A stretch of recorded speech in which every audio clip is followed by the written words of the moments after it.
烤鱼肉买回来的清洗干净。这个鱼肉呢，我已经叫老板帮我把骨刺都去掉了，里面是一点刺都没有的啦。洗好了把水挤干，再切成薄片，能切多薄就切多薄。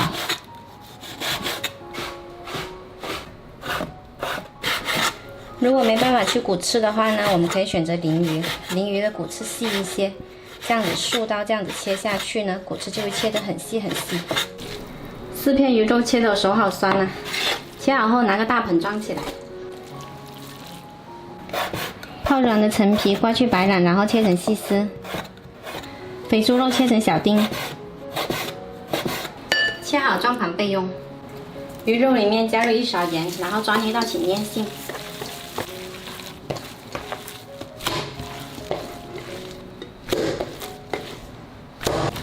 整个过程呢是这样子揉搓摔打，打到它起胶质，看就可以加入淀粉，加入10克淀粉，继续揉搓摔打。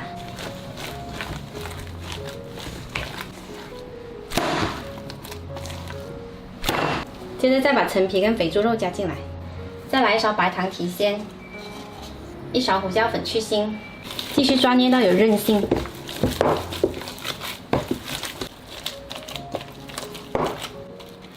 抓到特别有弹性的时候呢，加入1把葱花，抓捏均匀，然后再搓成一个个小饼，搓成这样子就可以了，稍稍按扁。盘子提前抹点油可以防粘。平底锅加入少许油，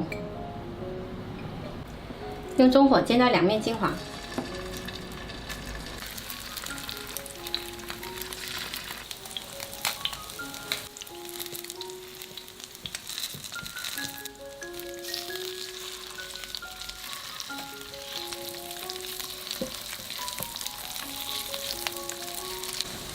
翻了面之后，盖上盖子焖2分钟。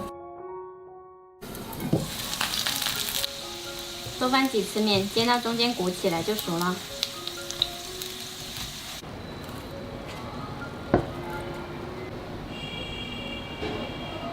最后来2根香菜点缀一下。